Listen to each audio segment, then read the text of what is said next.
Good morning students. Mehta PG college की digital classes में आप सभी का हार्दिक स्वागत है। मैं हिमांशु जैन, जो आपकी फिजिक्स की क्लासेस कंटिन्यू है मैकेनिक्स इंग्लिश मीडियम की, अपना जो चीज़ें चल रहा है सिस्टम, यहाँ पर आपका बीएससी पार्ट फर्स्ट, जिसमें फिजिक्स और पेपर फर्स्ट चल रहा है mechanics English medium.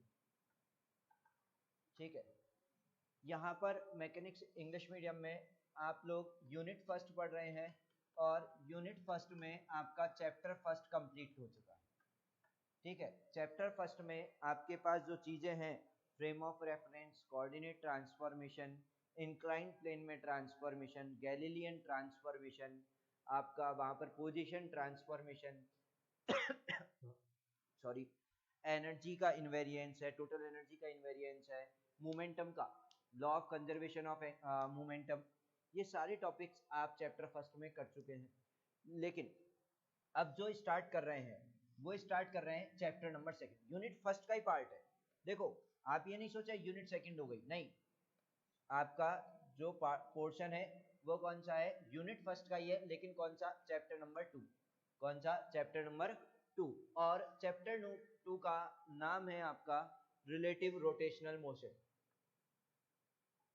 Relative rotational motion.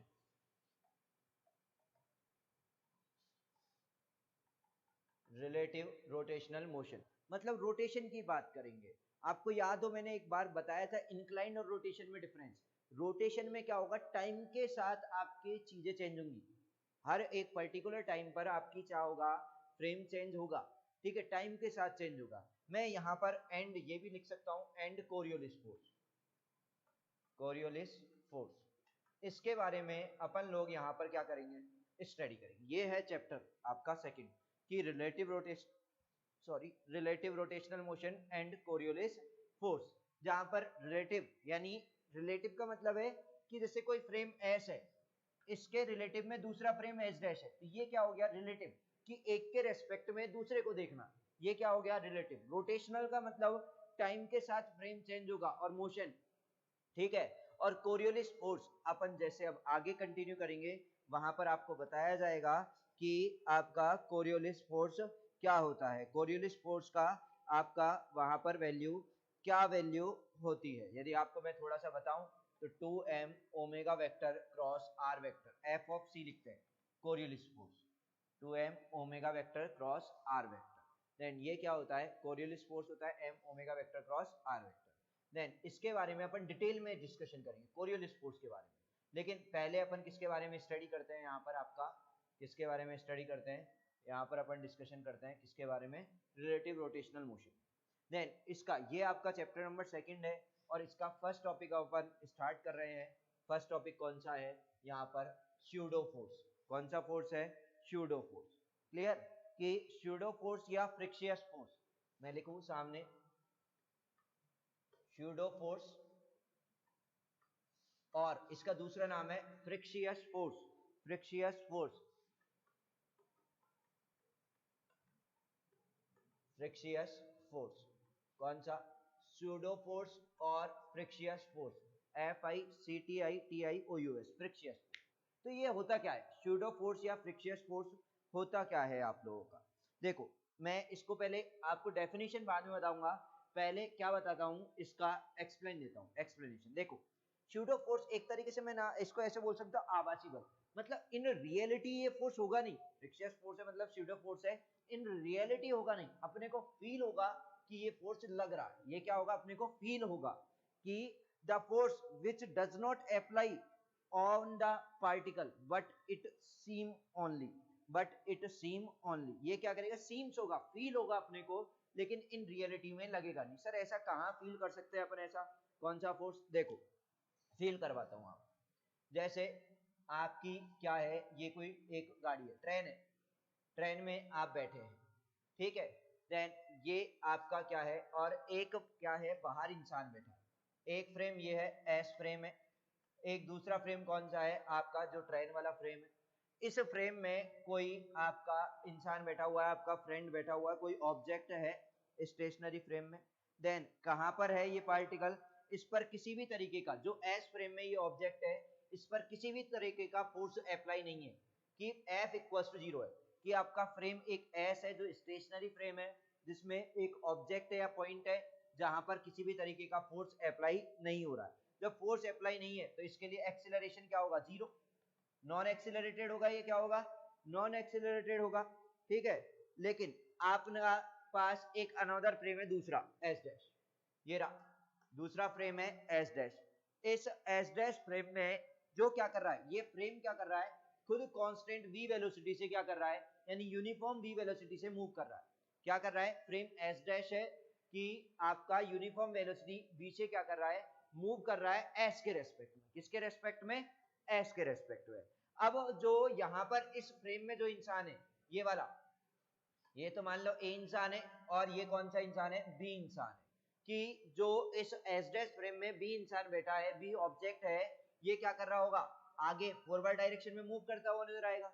लेकिन यदि यदि ये जो बी ऑब्जेक्ट है आप ए ऑब्जेक्ट को देखेगा तो कैसा नजर आएगा, वो ऑब्जेक्ट कैसा नजर आएगा, कि भाई आपका अब बैकवर्ड डायरेक्शन में मूव करता हुआ नजर आएगा या नहीं आएगा, बैकवर्ड डायरेक्शन में क्या होगा, मूव करता हुआ नजर आएगा या नहीं आएगा।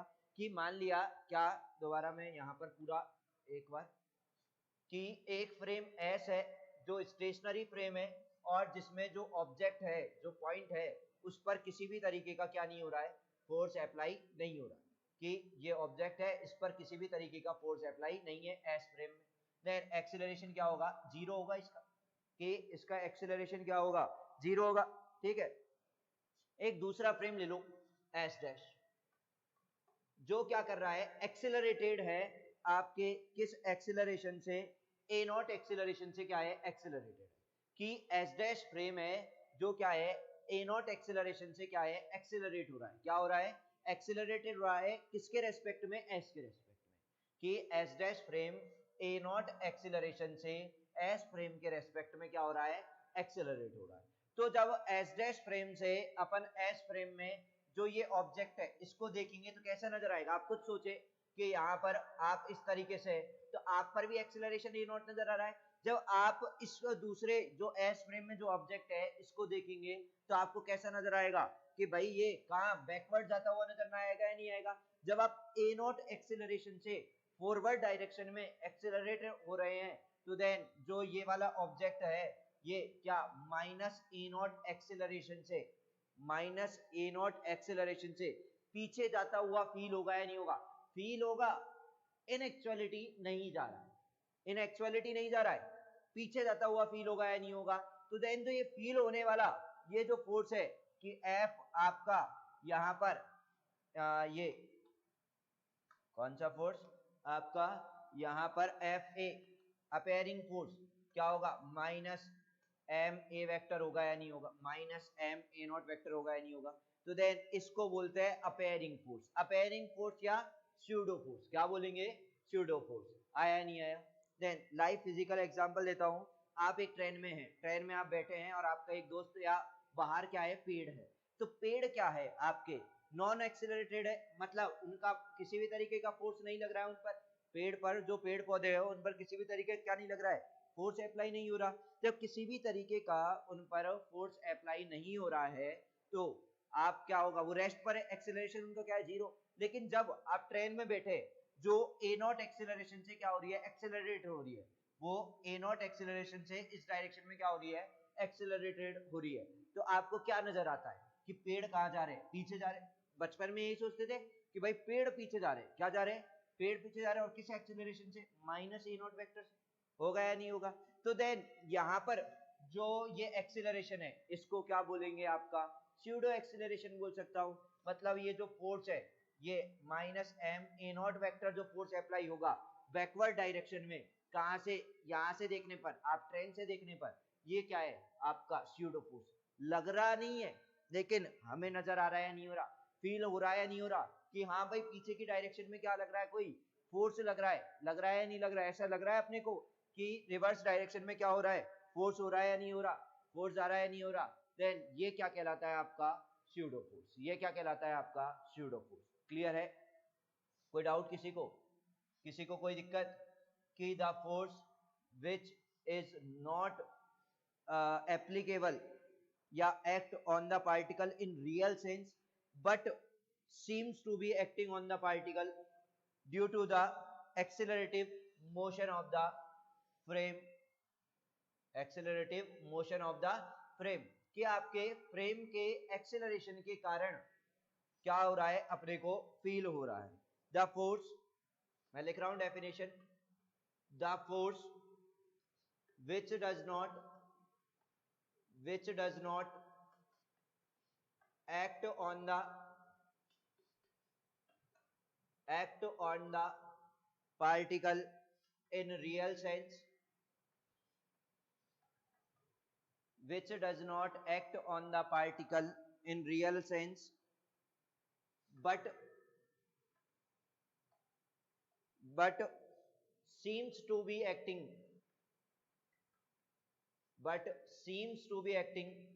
on the particle, कि पार्टिकल पर ऐसा फील हो रहा है, सीम हो रहा है, प्रतीत हो रहा है ऐसा होता हुआ कि ये फोर्स लगता हुआ फील हो रहा है, लेकिन इन रियल सेंस में अप्लाई नहीं हो रहा है। और ऐसा क्यों हो रहा है? Due to the accelerative motion of the reference frame S dash, the force which does not act on the particle in real sense but seems to be acting on the particle due to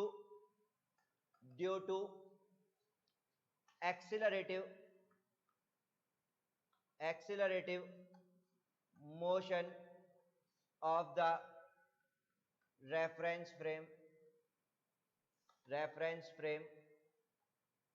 S dash, कि S dash frame है वो accelerated हो रहा है, उसकी वजह से हमें अपोजिट डायरेक्शन में क्या नजर आ रहा है, एक फोर्स फील हो रहा है। एक क्या नजर आ रहा है? फोर्स फील हो रहा है। This force is known as, ये फोर्स क्या कहलाएगा? This force is known as pseudo force. This force is known as pseudo force या फ्रिक्शियस फोर्स। क्लियर है? मैंने आपको एग्जांपल दिया कि ट्रेन में एक बैठा हुआ इंसान है, या आप ही बैठे हैं बचपन में, आपको क्या नजर आते हैं? आपका रोड पर क्या है? आपके सबसे पहले रोड पर जो पेड़ हैं वो सारे क्या है आपके, आपका वहां पर उन पर किसी भी तरीके का फोर्स नजर नहीं आ रहा, वो एस फ्रेम मान लो। वो क्या मान लो आप? S frame. वेट करें एक मिनट, पानी पी ले रहा हूं एक।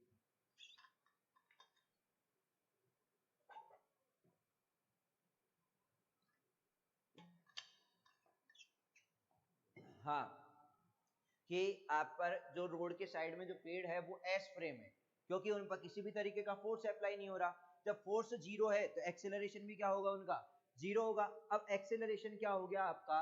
जीरो हो गया।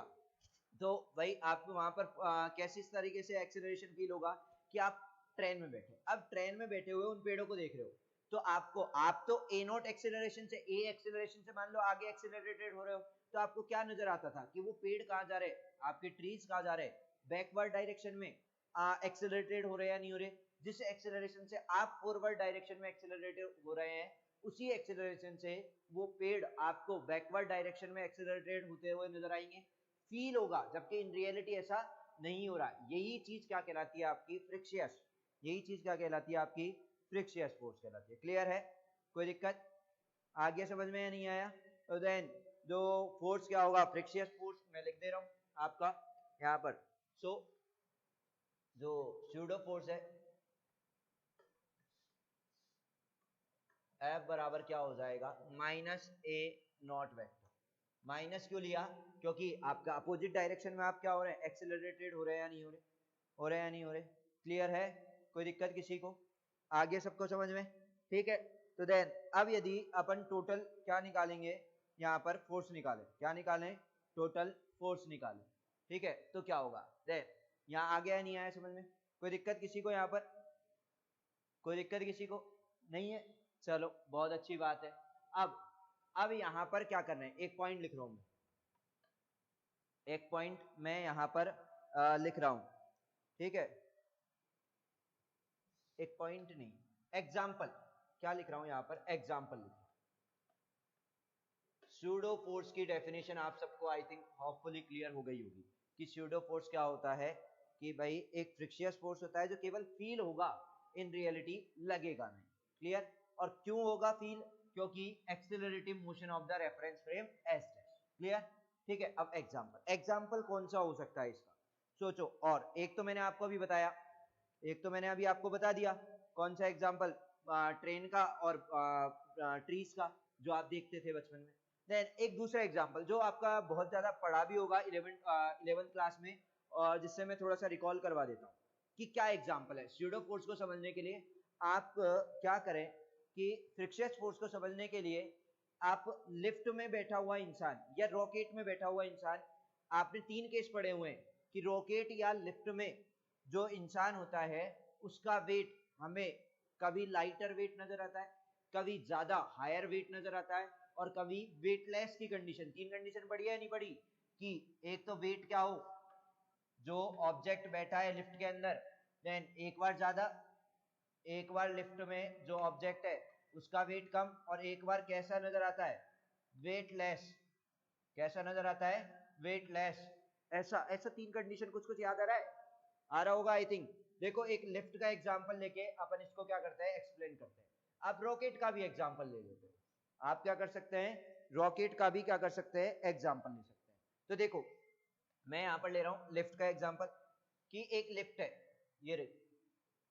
ये मैंने क्या बना दी, लिफ्ट बना दी, और जिसमें मैं बैठ गया, जिसमें क्या गया, मैं बैठ गया इस तरीके से। ठीक है? और ये लिफ्ट ए नॉट एक्सीलरेशन से अपवर्ड डायरेक्शन में क्या हो रही है, एक्सेलरेटेड हो रही है। क्या है कि ये जो लिफ्ट है अपने को ए नॉट एक्सेलरेशन से अपवर्ड डायरेक्शन में ऊपर की ओर क्या हो रही है, एक्सेलरेटेड हो रही है। तो भाई यहाँ पर इस इंसान पर ग्रेविटेशनल फोर्स लग रहा होगा, क्या होगा, ग्रेविटेशनल फोर्स लग रहा होगा या नहीं लग रहा होगा, लग रहा होगा पहले से ही। देन यहाँ पर क्या लग रहा होगा, एक यहाँ पर इस पर फोर्स लग रहा होगा, that is mg, that is mg weight, यहाँ पर वेट होगा इंसान का। देन नीचे की ओर डाउनवर्ड mg। और जब आपका जो ये लिफ्ट है अपवर्ड डायरेक्शन में एक्सेलरेटेड हो रही है, तो देन आप पर यहाँ पर जो फ्रिक्शियस फोर्स है, स्यूडो फोर्स है, वो इसके जिधर एक्सेलरेटेड हो रही है उसके अपोजिट डायरेक्शन में क्या आएगा, नजर आएगा या नहीं आएगा, माइनस ए नॉट एक्सेलरेशन से स्यूडो फोर्स। तो देन यहाँ नीचे की ओर में एक क्या लग जाएगा, आपका अपेयरिंग फोर्स लग जाएगा, क्या, F बराबर माइनस एम ए नॉट आ जाएगा या नहीं आ जाएगा, क्या आ जाएगा, एक मिनट, माइनस नहीं प्लस, रीजन रीजन बताएं आप, यहाँ पर खुद ही बताएं कि यहाँ पर आपका कि क्या यहाँ पर माइनस नहीं आया, क्यों प्लस आया, क्यों, रीजन सोचे।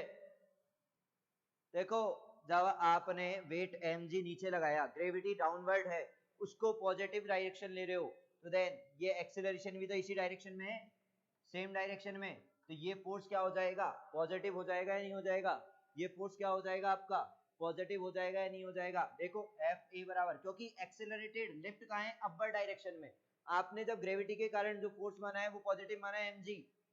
ठीक है? तो देन डाउनवर्ड ही तो है इसका जो फ्रिक्शियस फोर्स है, स्यूडो फोर्स है एफ ए, क्या होगा, प्लस एम ए नॉट हो जाएगा या नहीं हो जाएगा। कि एक लिफ्ट क्या है आपका, वर्टिकली अपवर्ड, ऊपर की ओर एक्सेलरेटेड है ए नॉट एक्सेलरेशन से। ठीक है? और उसके अंदर कोई इंसान बैठा हुआ है, उस आपको उसका वेट है हेवियर नजर आएगा जब लिफ्ट ऊपर मूव कर रही है। क्यों?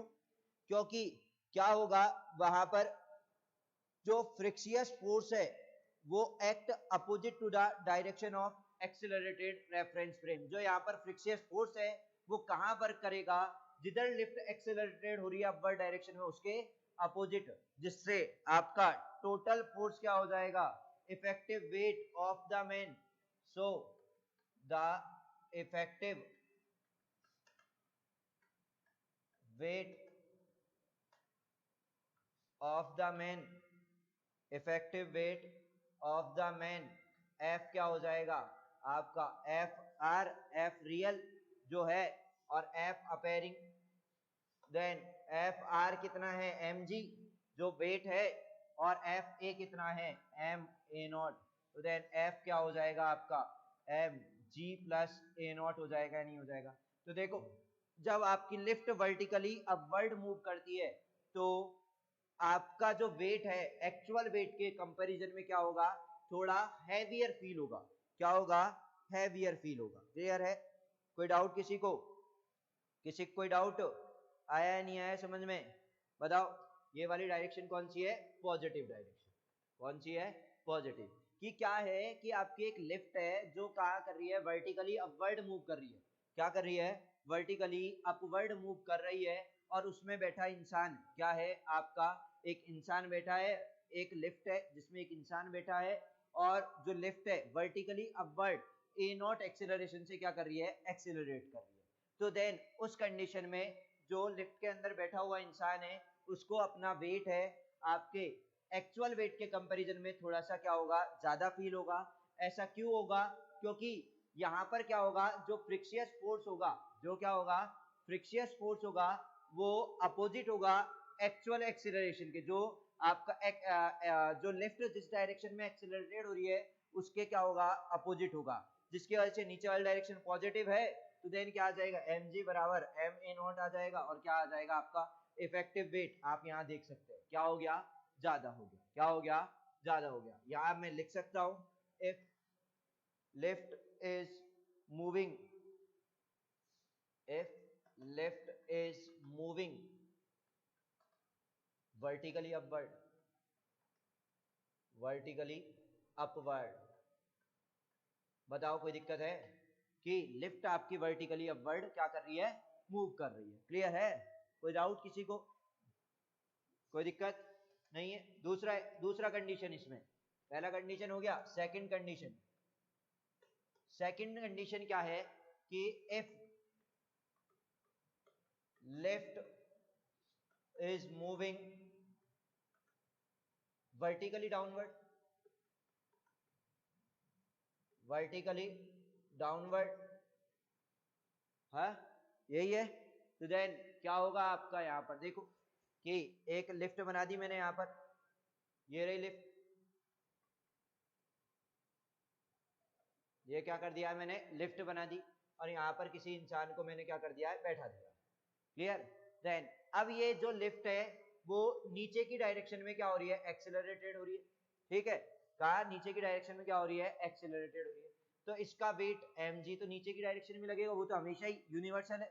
लेकिन जो इस पर स्यूडो फोर्स है वो कहाँ लगेगा, जिधर आपकी लिफ्ट क्या कर रही है, एक्सेलरेटेड हो रही है, उसके अपोजिट डायरेक्शन, उसके अपोजिट डायरेक्शन में। तो देन जब आप नीचे वाली को पॉजिटिव मान रहे हैं तो ये वाला क्या हो जाएगा, नेगेटिव हो जाएगा। क्या हो जाएगा आपका, नेगेटिव। तो क्या आ जाएगा, minus M A naught vector आ जाएगा, नहीं आ जाएगा, minus M A naught vector, क्योंकि आपका नीचे वाला तो क्या है आपका यहाँ पर पॉजिटिव है। क्या है, नीचे वाला सीन पॉजिटिव है या नहीं है। लेकिन यहाँ पर जो लिफ्ट कहाँ है, वर्टिकली डाउनवर्ड, लिफ्ट कहाँ आ रही है, वर्टिकली आपकी डाउनवर्ड आ रही है। लिफ्ट कहाँ आ रही है आपकी, यहाँ पर वर्टिकली डाउनवर्ड आ रही है। तो देन वहां पर जो स्यूडो फोर्स लगेगा वो लिफ्ट जिस डायरेक्शन में एक्सेलरेटेड हो रही है उसके अपोजिट डायरेक्शन में क्या लगेगा, स्यूडो फोर्स लगेगा। देन यदि लिफ्ट नीचे की डायरेक्शन में एक्सेलरेटेड हो रही है तो स्यूडो फोर्स क्या लगेगा, ऊपर की डायरेक्शन में, that is equals to minus A में, minus sign, that is equals to minus sign के साथ एम ए नॉट हो जाएगा। तो टोटल वेट क्या हो जाएगा इंसान का, जो टोटल या effective weight, effective weight of the man क्या हो जाएगा कि F equals to F R plus F A, then F equals to F R तो mg, और एफ ए क्या है, माइनस एम ए नॉट। तो देन आप देख सकते हैं यहाँ से कि जो लिफ्ट नीचे की ओर आ रही है, वर्टिकली डाउनवर्ड आ रही है, उसके लिए जो लिफ्ट में बैठे हुए इंसान को अपना वेट कैसा नजर आएगा, आपका कम फील होगा। क्या होगा, कम फील होगा, थोड़ा कम फील होगा। क्लियर है, कोई डाउट किसी को, हाँ आया या नहीं आया समझ में, आ गया सबको समझ में। थोड़ा सा क्या फील होगा उसको, अपना वेट कम फील होगा। क्लियर, कोई डाउट किसी को नहीं है, चलो बहुत अच्छी बात। एक तीसरी कंडीशन और है कि भाई क्या हो जाए कि लिफ्ट एक्सेलरेट नहीं हो रही, फ्रीली फॉल हो रही है। कंडीशन थर्ड क्या है आपकी, कंडीशन थर्ड क्या है कि लिफ्ट क्या है, आपकी फ्रीली फॉल हो रही है, if the lift is falling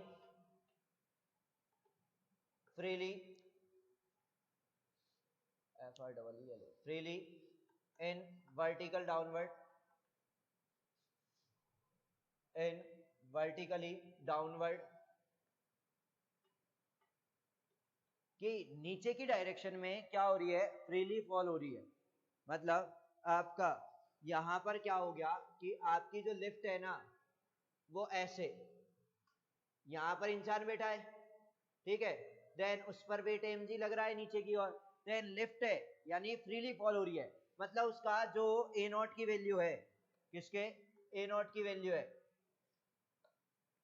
a not है वो नीचे की डायरेक्शन में g है, तो देन फ्रिक्शियस फोर्स कहां लगेगा आपका, स्यूडो फोर्स अपोजिट डायरेक्शन में, माइनस mg हो जाएगा या नहीं हो जाएगा, क्या हो जाएगा, माइनस mg हो जाएगा या नहीं हो जाएगा, क्योंकि a नॉट बराबर क्या है, g है, फ्रीली फॉल है, ग्रेविटी के कारण क्या हो रही है आपकी वहां पर नीचे की डायरेक्शन में क्या हो रही है, वो आपका फॉल हो रही है, तो देन टोटल वेट या effective wait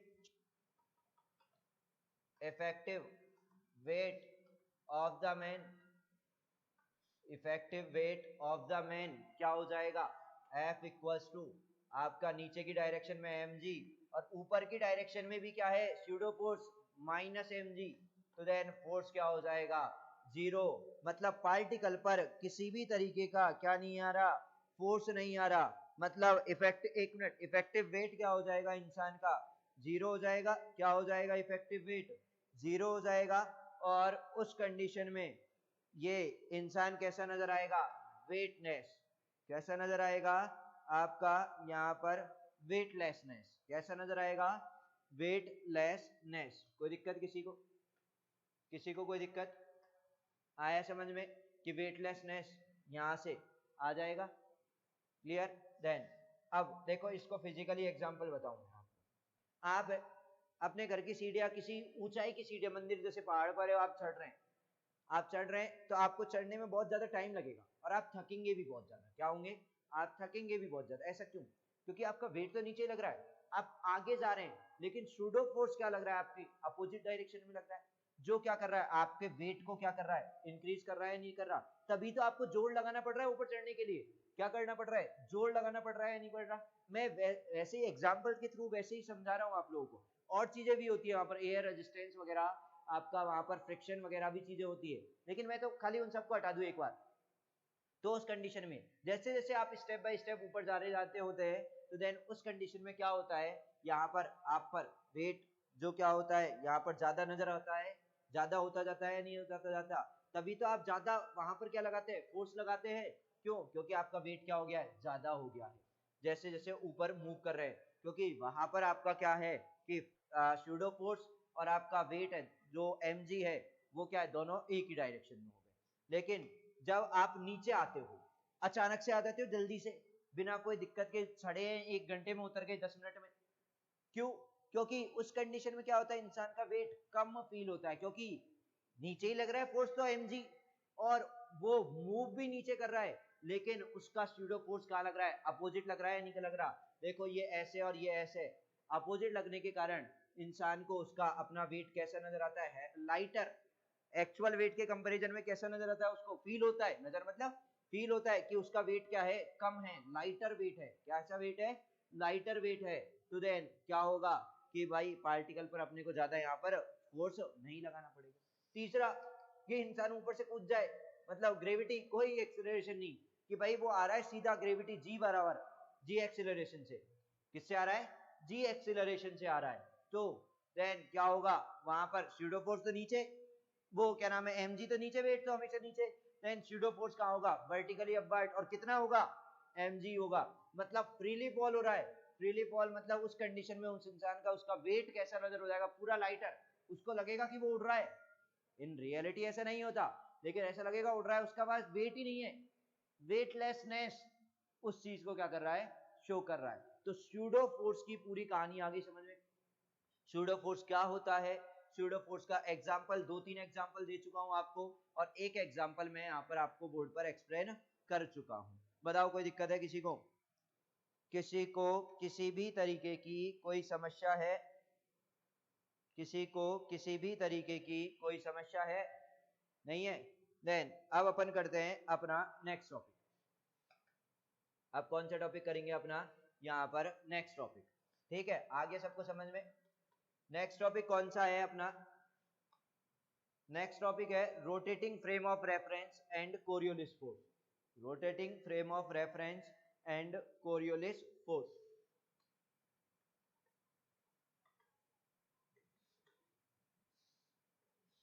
frame of reference, FRENC, frame of reference and Coriolis force. Coriolis force,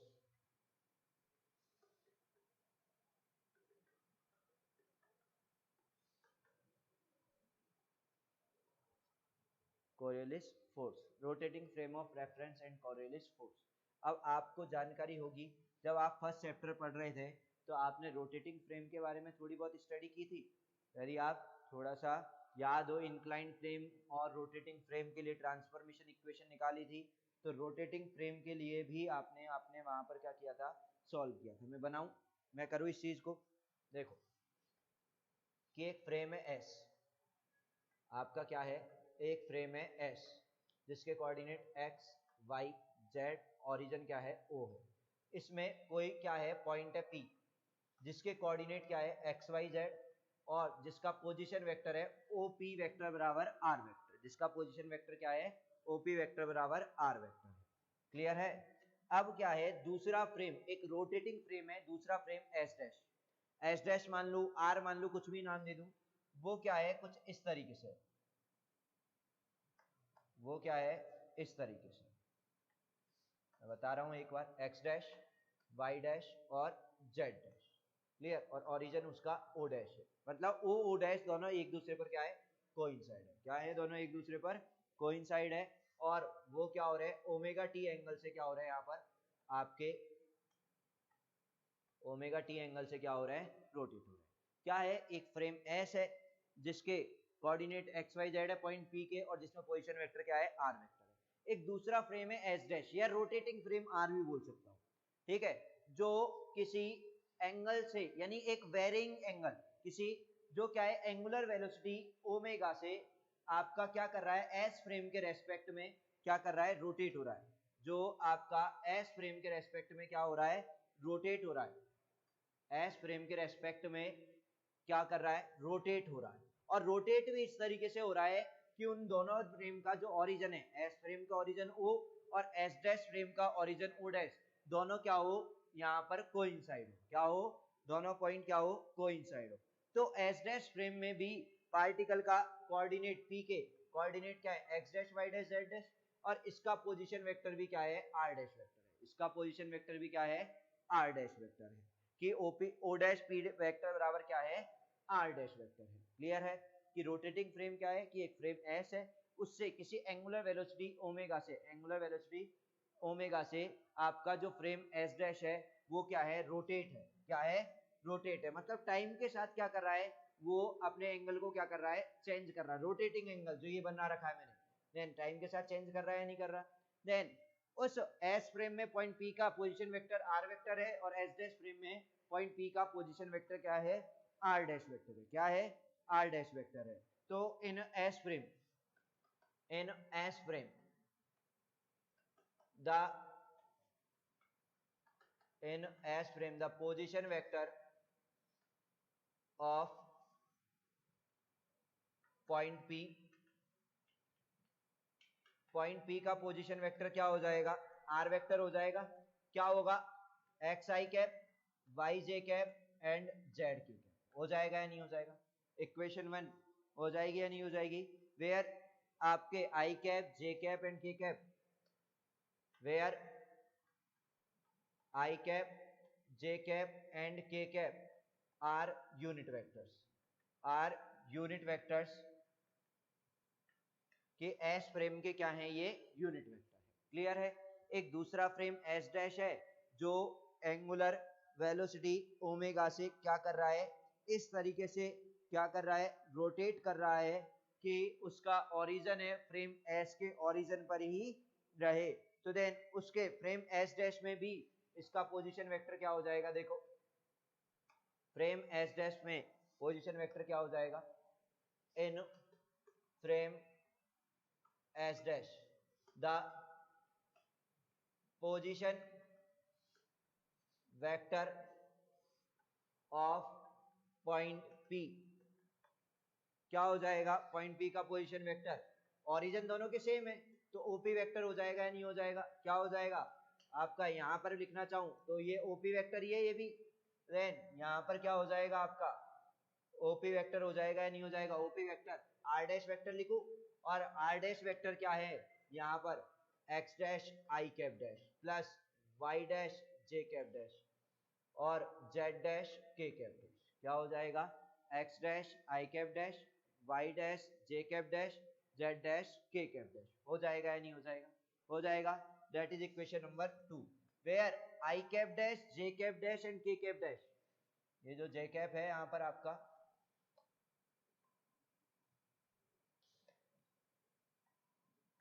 कि आई cap dash J cap dash और के कैप डैश आपके यूनिट वेक्टर तो है, यूनिट वेक्टर तो है लेकिन टाइम इंडिपेंडेंट नहीं है, टाइम के साथ क्या हो रहे हैं, चेंज हो रहे हैं। देखो यहाँ पर ये यही तो है आई कैप डैश, ये रहा ये वाला, देन अब यदि एंगल चेंज होगा, इंक्लाइनेशन चेंज होगा, ओमेगा टी, टी की वैल्यू कम या ज्यादा या चेंज होगी तो then I cap dash change होगा या नहीं होगा, टाइम के साथ चेंज होगा या नहीं होगा। इसी तरीके से जे कैप डैश भी चेंज होगा या नहीं होगा, उसी तरीके से के कैप डैश भी चेंज होगा या नहीं होगा। हाँ I cap dash J cap dash and K cap dash unit vectors तो है, क्या है आपके यूनिट वेक्टर तो है, लेकिन क्या होगा ये टाइम के साथ चेंज होगा या नहीं होगा, टाइम के साथ चेंज होगा, मतलब टाइम इंडिपेंडेंट नहीं है, क्या नहीं है, टाइम इंडिपेंडेंट नहीं है, क्या है टाइम डिपेंडेंट है, क्या है टाइम डिपेंडेंट है। मैं लिखता हूं देखो यहाँ पर आपके, यहाँ पर देखेंगे कि the position vector of point P OP vector equals to ये है, कोई दिक्कत, वेयर वेयर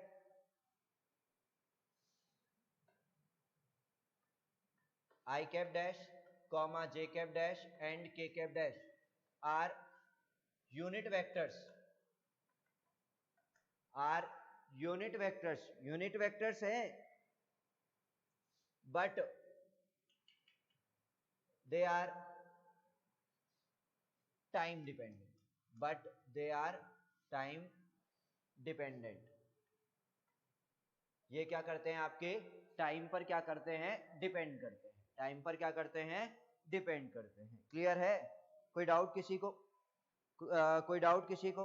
तो आप यहाँ पर इक्वेशन 1 और 2 से क्या लिख सकते हैं, देखो इक्वेशन 2 ये रही और इक्वेशन 1 ये रही, तो देन ओपी वेक्टर है ये भी, और ये भी क्या है आपका ये वैल्यू, और वो भी ओपी वेक्टर है, तो आप इक्वेशन 1 से क्या लिख सकते हैं, दोनों ओपी वेक्टर है बराबर कर दो, क्या लिख सकते हैं कि भाई आर वेक्टर,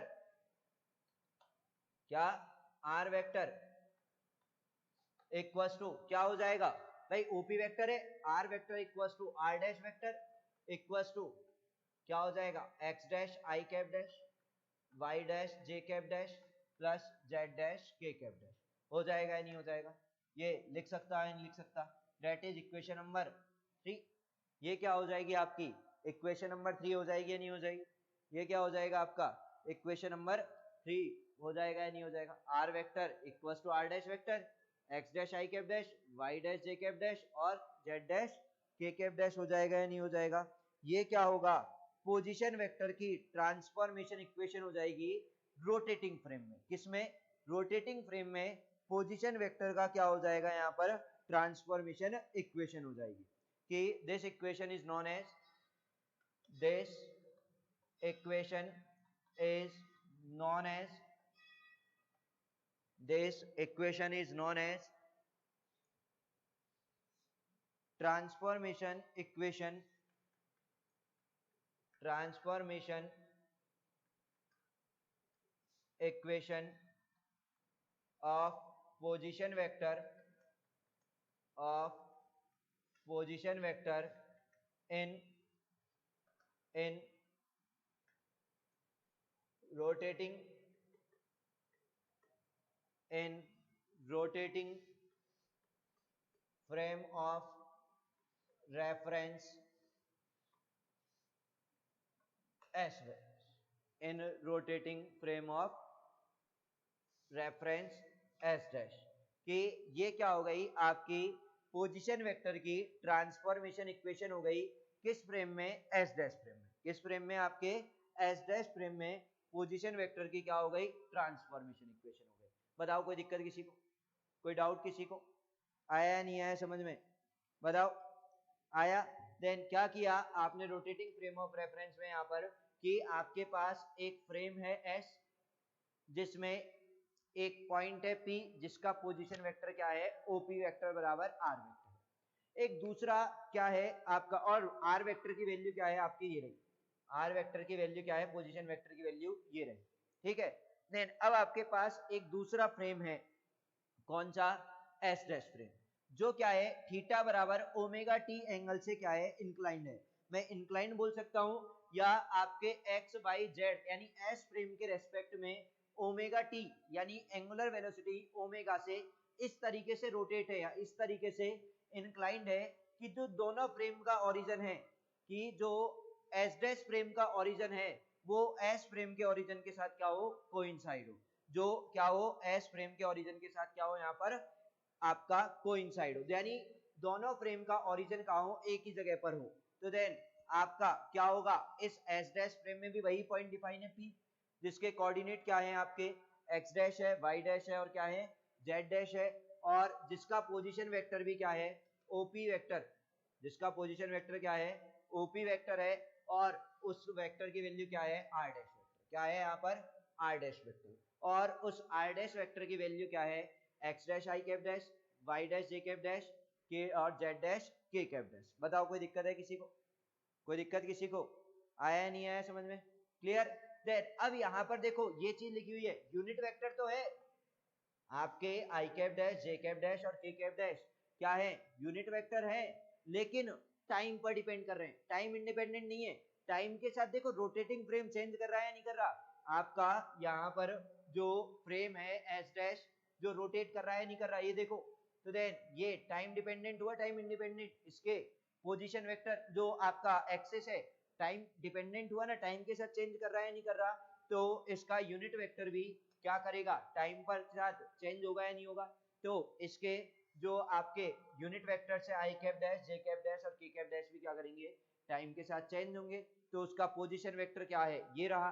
तो देन आप इक्वेशन 1 एंड 2 ये लिखना भूल गया मैं, फ्रॉम इक्वेशन 1 एंड 2 यहां लिख रहा हूं मैं, फ्रॉम इक्वेशन 1 एंड 2 एक और दो से क्या क्लियर हो रहा है कि भाई OP vector equals to, OP vector ही तो है दोनों, ओपी वेक्टर इक्वल्स टू आपका R vector equals to R dash vector equals to this, ठीक है। और ये क्या कहलाता है आपके पोजीशन वेक्टर की ट्रांसफॉर्मेशन इक्वेशन, ये क्या कहलाता है आपके पोजीशन वेक्टर की ट्रांसफॉर्मेशन इक्वेशन। क्लियर है, कोई डाउट किसी को, आया नहीं है समझ में, होपफुली आ गया होगा।